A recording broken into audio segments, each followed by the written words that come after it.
Sylvester Stallone utterly hated Richard Gere. Now we know the reason why. And the feud allegedly cost Hollywood over $40 million in scrapped collaborations that would never see the light of day. Picture this. It's 1974 on a gritty film set in New York City. Two young actors, both hungry, both destined for superstardom, cross paths for the first time. One, a struggling writer with dreams of creating the next great American film. The other, a theater-trained performer with model looks and an air of sophistication that some found magnetic and others found insufferable. What happened next would ignite one of Hollywood's most enduring and bitter rivalries. In another incident years later at an elite Hollywood party thrown by Elton John, Stallone allegedly spotted Gere chatting with Princess Diana, and within minutes, witnesses claimed dishes were broken and security was called. Was this just another flare-up of two massive egos or something deeper? Something that cut to the core of what divides men in the unforgiving arena of fame? If you're fascinated by the real stories behind Hollywood's golden facade, the feuds that shaped careers and the psychological warfare waged between icons, because we're about to dive deep into a vendetta that spanned decades and continues to echo through the entertainment industry today. Who was Sylvester Stallone? Before he became the muscle-bound icon who embodied the American dream on screen, Sylvester Gardenzio Stallone was born into anything but privilege on July 6, 1946, in the Hell's Kitchen neighborhood of New York City. His birth was traumatic. Forceps used during delivery accidentally severed a nerve, leaving parts of his face permanently paralyzed and giving him his now iconic slurred speech and lopsided snarl. Can you imagine how this physical difference would shape not just his appearance, but his entire psychological approach to life, especially in an industry obsessed with perfection? Stallone's childhood was a masterclass in hardship. His parents' marriage was volcanic. His father, Frank Stallone Sr., was an Italian immigrant and hairdresser with a fierce temper, while his mother, Jackie, was an astrologer and women's wrestling promoter, whose unconventional career choices raised eyebrows in the 1950s. The constant fighting led to their divorce when young Sylvester was just 9 years old, leaving emotional scars that would later inform his most vulnerable performances. As a teenager, Stallone's behavior became increasingly troublesome. He was expelled from 14 schools, yes, you heard that correctly, 14 schools before the age of 15. EMPH, 14. The rejection and instability allegedly fueled a burning desire to prove himself to a world that seemed determined to cast him aside. During these formative years, he developed an obsession with physical fitness, transforming his body into a fortress against the emotional turmoil that threatened to consume him. While many know Stallone for his breakthrough as the ultimate underdog in Rocky, few realize just how much of an underdog he truly was in real life. By the early 1970s, Stallone was so broke and desperate that he reportedly sold his beloved dog Butkus for $40 because he couldn't afford to feed him. Can you imagine the desperation that would drive a man to part with his only loyal companion?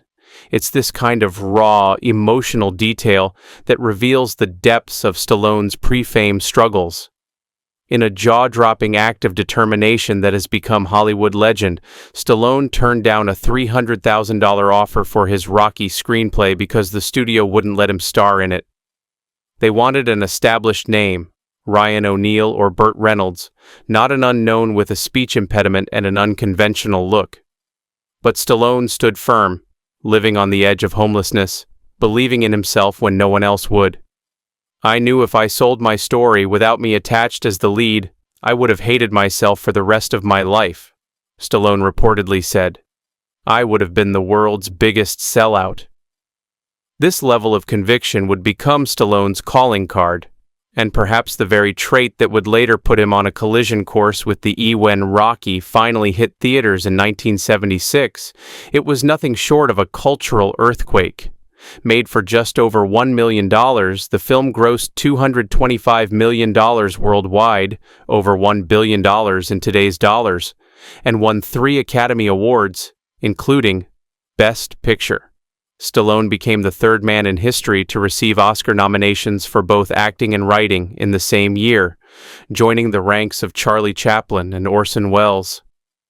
But while Rocky catapulted Stallone to the stratosphere of fame, it also cemented certain traits in his personality that would become problematic in his relationships with other actors. Stallone developed a reputation for ironclad control over his projects, a characteristic that would allegedly cause significant friction with actors who challenged his vision, especially those with their own strong creative ideas. Who do you think had the more difficult path to stardom? Stallone with his physical challenges and financial struggles, or Gere with his own set of obstacles we'll discover later? Type your answer in the comments while we continue our story. Stallone's romantic life during his rise to fame was as dramatic as any of his films.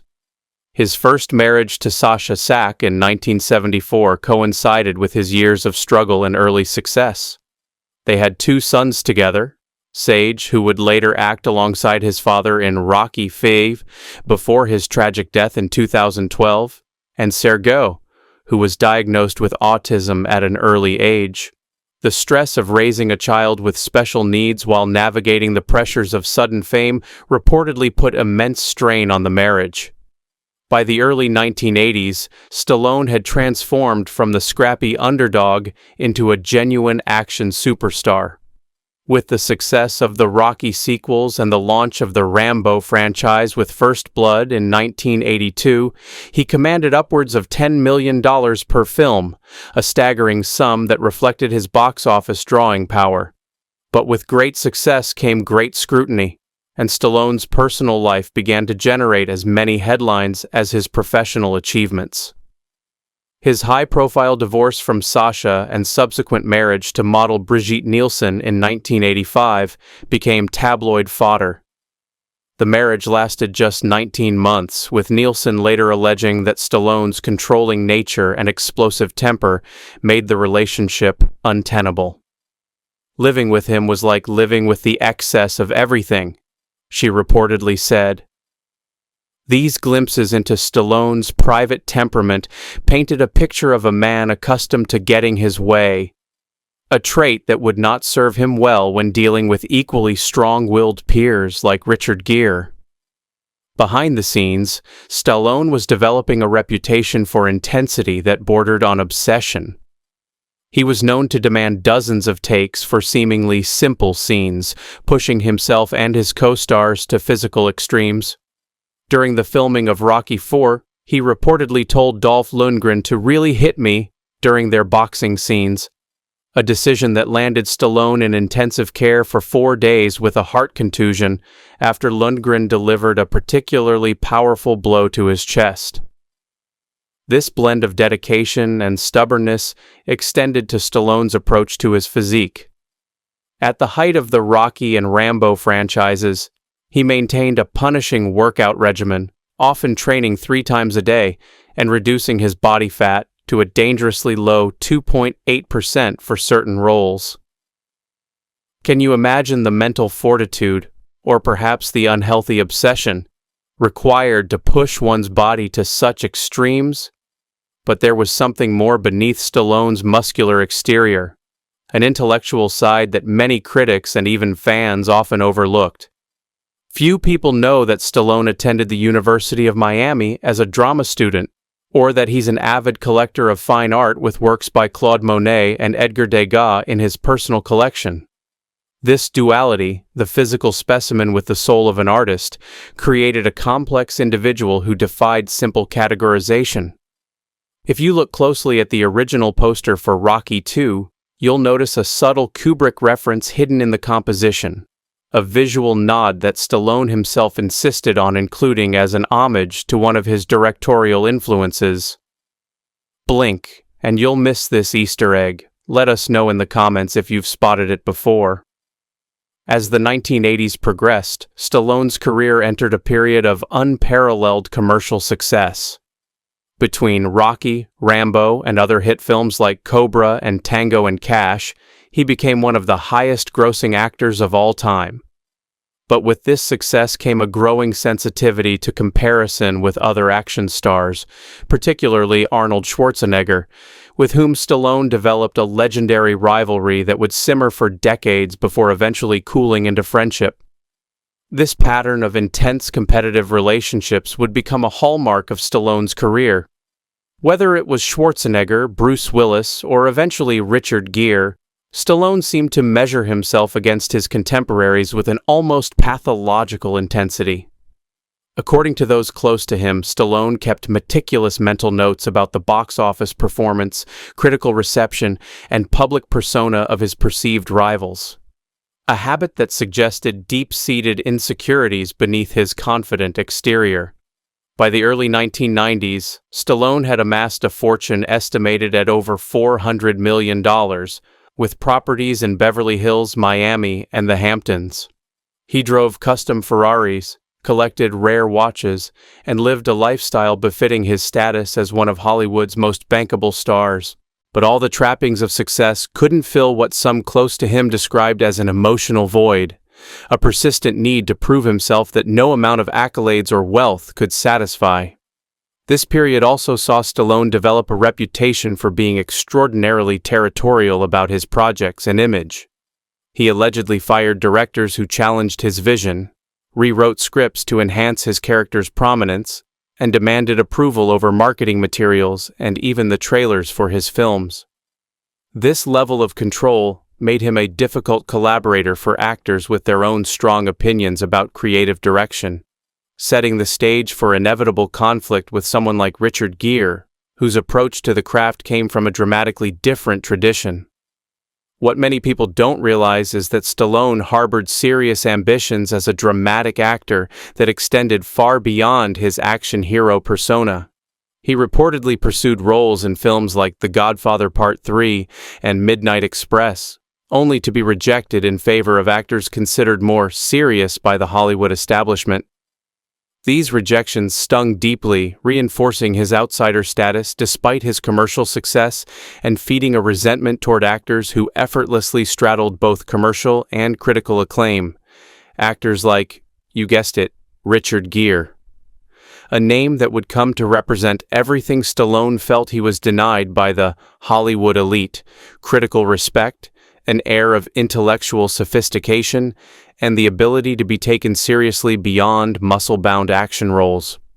As we'll soon discover, this professional jealousy would become the fertile soil in which their legendary feud would take root and grow into something far more personal and bitter than a simple case of professional rivalry. Stallone's complex relationship with masculinity also played a crucial role in his persona and interactions with other male stars. Raised by a domineering father who reportedly once told him he had no brains and would never amount to anything, Stallone developed a hyper-masculine shield as protection against vulnerability. This armor, physical and psychological, became both his greatest strength and his most significant limitation as an artist and as a man navigating the complex social dynamics of Hollywood. By the mid-1990s, after a string of commercial disappointments like Oscar and Stop, or My Mom Will Shoot, Stallone found himself at a crossroads. His action star formula was showing signs of fatigue, and younger stars were emerging to challenge his throne. This period of professional uncertainty coincided with increased reports of his difficult behavior on set and in business dealings. According to multiple sources, Stallone became increasingly sensitive to perceived slights during this time, a trait that would allegedly turn even minor disagreements with certain colleagues into all-out warfare. But beneath the bulging muscles and behind the trademark sneer, one name allegedly made Sylvester Stallone's blood boil like no other: Richard Gere, the man who represented everything Stallone wasn't and everything he secretly feared he could never be. Incident number 1. The Lords of Flatbush Showdown. 1974, New York City. On the set of The Lords of Flatbush, a low-budget film about 1950s Brooklyn greasers that would help launch both men's careers, though only one would survive the production. The tension reportedly began during rehearsals when Gere, playing the role of Chico, began to improvise and expand his character beyond what was written. According to production assistants who witnessed the growing friction, Stallone, who had helped with script revisions, became increasingly irritated by what he perceived as Gere's attempt to steal scenes. The guy was always preening with his feathered hair and his scarves, acting like he was God's gift not just to women, but to the movie itself, Stallone reportedly told a journalist years later. The breaking point came during a lunch break when Gere allegedly got into Stallone's car with a greasy chicken meal, spilling mustard on Stallone's prized leather seats. What followed would alter both men's trajectories forever. Incident number 2. The elbow to stardom. 1974. Later that same week, tensions had reached a boiling point on set, with crew members reportedly placing bets on which actor would snap first. During a staged fight scene, Gere allegedly went off script, getting too physical with Stallone in what was supposed to be a carefully choreographed sequence. According to multiple crew members, Stallone responded with a warning elbow that connected with more force than necessary. "I put my elbow in his face and pushed him out of the car. The director had to make a choice. One of us had to go, and Richard was the odd man out," Stallone allegedly admitted in a rare 2006 interview about the incident. The aftermath was swift and decisive. Gere was fired and replaced by actor Perry King. What might have been a footnote in Hollywood history became the first chapter in an epic feud that would span decades. But here's where it gets interesting. This professional altercation would soon evolve into something far more personal. Incident number 3, the Diana debacle. 1994, at an extravagant party hosted by Elton John at his England estate, where Hollywood royalty mingled with actual royalty, including Princess Diana, who was recently separated from Prince Charles. Both Stallone and Gere were in attendance, and according to Elton John's later memoir, Me, the two stars were paying particularly close attention to the Princess of Wales. Witnesses describe Stallone pacing like a panther when he noticed Gere and Diana engaged in deep conversation by a fireplace. "I never saw two grown men more in need of a referee," Elton John reportedly wrote. They were squaring up to each other, ready to duke it out over Diana as if she was a prize to be won. The situation allegedly escalated when guests were called for dinner and Stallone discovered Gere had been seated near Diana. When Elton John later went looking for his missing guests, he reportedly found Stallone and Gere in the corridor outside, muscles tensed, preparing for what security staff feared would become a physical confrontation. Some wounds heal with time, others fester and infect everything they touch. This one would continue to poison the well for years to come. Incident number 4, the media amplification. 1995 to 2000, across major entertainment publications and emerging internet forums, where celebrity feuds became valuable currency in the attention economy. The Stallone-Gere rivalry might have remained an industry inside story if not for a particularly scandalous rumor about Gere that began circulating in the 2000s mid-90s, a rumor that many tabloid journalists privately believed originated from someone in Stallone's camp, though no direct evidence has ever confirmed this theory. I've heard that Sly was telling that story at parties as early as 1991. One unnamed studio executive allegedly told Vanity Fair. He'd laugh about it, but there was always this edge to his voice when he talked about Richard. While Stallone has always publicly denied spreading the infamous gerbil rumor about Gere, the timing of its widespread circulation coincided with Gere's career renaissance with Pretty Woman and Stallone's commercial decline, a correlation that industry insiders found suspiciously convenient. Perception shapes reality in Hollywood, and the perception that Stallone might be capable of such tactics only widened the gulf between the two stars. Incident number 5, the failed reconciliation. 2013, during pre-production meetings for The Expendables 3, when producer Avi Lerner reportedly attempted to cast Gere in a supporting role that would have put him and Stallone on the same set for the first time in nearly 40 years. According to production sources, Stallone initially seemed open to the idea, recognizing the publicity value of such a casting coup. The two aging stars had, after all, traveled different paths to arrive at their elder statesman status in Hollywood. Time heals all wounds, but some scars run too deep to ever fully fade, Stallone reportedly told Lerner when rejecting the final casting proposal. The olive branch withered on the vine, and the potential reconciliation that might have provided a fitting final chapter to their feud remained unwritten. They nearly called a truce. Nearly. But sometimes the stories we tell ourselves about our enemies become too comfortable to abandon, even when peace is within reach. Who was Richard Gere? To understand why Richard Gere became Stallone's perfect nemesis, we need to examine the striking contrasts between the two men. Born in Philadelphia in 1949, Gere grew up in a middle-class family. His father was an insurance agent, his mother a homemaker. Unlike Stallone's troubled academic history, Gere excelled in school, earning a gymnastics scholarship to the University of Massachusetts Amherst before dropping out to pursue acting. While Stallone fought and clawed his way into the industry, Gere seemed to glide effortlessly into prominence, first in theater and then in film.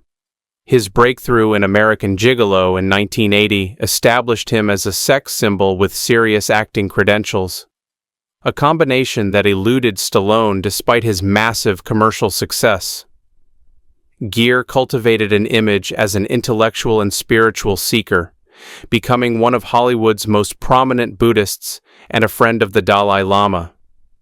His political activism, particularly regarding Tibet, gave him a reputation for substance beyond his heartthrob status. Where Stallone built his body, Gere built his mystique, creating a persona that seemed to suggest that Stallone's brand of hypermasculine stardom was somehow less evolved, less sophisticated. This fundamental difference in their public images, Stallone as the working-class hero who succeeded through sheer force of will versus Gere as the refined, cerebral artist who transcended mere entertainment, created the perfect conditions for resentment to flourish between two men who, in another universe, might have recognized in each other the same relentless drive for success. As both men entered their 70s, the feud between Stallone and Gere seemed to cool, not through reconciliation, but through the natural distance that comes with age and perspective. In rare interviews where either man acknowledged the other, the tone shifted from active animosity to a kind of resigned acceptance of their differences. The rivalry between these two Hollywood titans reveals something profound about male ego, professional jealousy, and the construction of stardom in American culture. Stallone and Gere represented opposing archetypes of American masculinity, the warrior and the lover, the physical and the spiritual, the self-made man and the natural aristocrat. Their inability to find common ground speaks to divisions that extend far beyond Hollywood. Perhaps the most poignant aspect of this decades-long feud is what it cost both men. How many potentially great collaborations never materialized? What friendships and connections were sacrificed to maintain the walls of antagonism? In the final accounting, feuds rarely benefit either party. They simply burn creative energy that might have been channeled into art. As one anonymous director who worked with both men put it, they're more alike than either would ever admit. Driven, perfectionist, deeply sensitive beneath carefully constructed public personas. In another life, they might have been the best of friends. So what do you think? Was Stallone justified in his decades-long grudge against Gere, or did professional rivalry spiral into something unnecessarily personal? Was Gere truly the sophisticated artist, or was his persona just as carefully constructed as Stallone's action hero image? Drop your thoughts in the comments below. Are you Team Stallone or Team Gere? And while you're at it, let us know which Hollywood feud you'd like us to explore next. From Bette Davis and Joan Crawford to The Rock and Vin Diesel, Hollywood history is filled with dramatic rivalries waiting to be uncovered. Don't forget to hit subscribe and that notification bell. Our next video drops tomorrow, and trust me, the story of how Frank Sinatra utterly destroyed Marlon Brando's reputation is one you won't want to miss.